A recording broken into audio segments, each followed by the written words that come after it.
दुखद घटनाओं का घाव ठीक क्यों नहीं होता। प्रस्तुत है करेला पुस्तक का एपिसोड 7।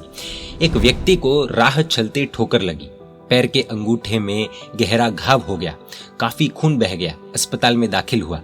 दूसरे दिन शाम को घाव भर जाने पर छुट्टी मिलने वाली थी, लेकिन दोपहर को कोई परिजन मिलने आया। उसने पूछा कि अरे इतना घाव कैसे हो गया। तो मरीज ने बताया कि जब वो पैदल चल रहा था तब रास्ते में एक पत्थर से पैर टकरा गया। उसने इतना कहकर दीवार में पैर टकराकर घटना की रिहर्सल करके दिखाई। इससे घाव भरने के बजाय फिर से खुल गया।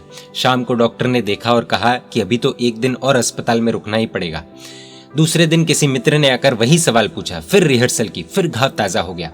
इस तरह अस्पताल से छुट्टी फिर टल गई। तीसरे दिन कोई तीसरा व्यक्ति आया, वही सवाल पूछा, फिर वही रिहर्सल हुई और फिर घाव ताजा हो गया। पूज्य श्री कहते हैं कि कड़वे प्रसंग का हमारे दिल पर घाव बन जाता है। दुख का उपचार होता है समय। जैसे जैसे समय बीतता है वैसे वैसे घाव भरता है। लेकिन कोई परिजन उस प्रसंग के बारे में ऐसे ही सवाल पूछे कि ऐसा कैसे हुआ, उस समय उस कड़वे प्रसंग का घाव फिर से ताजा करना चाहिए या उस प्रश्न को समझदारी से टाल देना चाहिए। प्रश्न पूछने वाला तो प्रश्न पूछकर चला जाता है, लेकिन ताजा हो जाने वाले घाव की पीड़ा हमें ही सहन करनी पड़ती है। आश्चर्य की बात तो यह है कि हमारे घावों को ताजा करके पीड़ादायक बनाने वाले प्रश्नकर्ता हमें प्रिय लगते हैं, हमारे प्रति सहानुभूति दर्शाने वाले लगते हैं। कड़वा प्रसंग उपस्थित करने वाले ने तो एक ही बार पीड़ा पहुंचाई, और इस तरह खबर पूछने के लिए आने वाले लोगों द्वारा किए जाने वाले प्रश्न पर हम खुद बार बार पीड़ा उत्पन्न करते हैं, घाव को ताजा करते हैं और कड़वाहट को घोटते रहते हैं। क्या इसमें बुद्धिमानी है? बुद्धिमानी तो इसमें है कि हमें कड़वाहट में से भी मिठास लेना सीखना चाहिए। रामचंद्र जी के भक्तों से पूछा जाए तो वो यही कहेंगे कि श्री राम जी ने कितने दुखों को सहन किया। अब राम जी का नजरिया देखिए।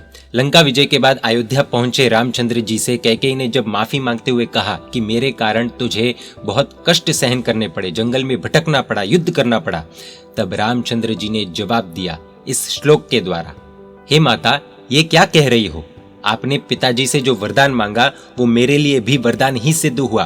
पिताजी का मेरे प्रति स्नेह, भरत की अनासक्ति, पवन पुत्र हनुमान का पराक्रम, सुग्रीव राजा की मित्रता, लक्ष्मण की मेरे प्रति भक्ति, सीता का सतीत्व, मेरी भुजाओं का बल, शत्रुओं की शत्रुता, ये सब मुझे हे माता आपके चरणों की भक्ति के प्रभाव से जानने को मिली।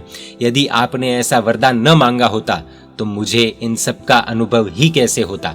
सुखद दुखद घटनाएं तो जीवन में घटती ही रहेगी, बस नजरिया क्या रखना है वो हम पर निर्भर करता है। 3 छोटी कहानियां जो जीवन बदल सकती है, देखेंगे एपिसोड 8 में। जीवन में दुख आए तब भी अगर दुखी नहीं होना है और दुख के पावर को घटाना है तो इस इंस्पिरेशनल, मोटिवेशनल, थॉट प्रोवोकिंग पुस्तक करेला www.hridayoddgar.com वेबसाइट से प्राप्त कर पढ़ सकते हैं। परमात्मा के आगे विरुद्ध कुछ भी कहा हो तो मिच्छामि दुक्कडम। जय जिन शासन, जय महावीर।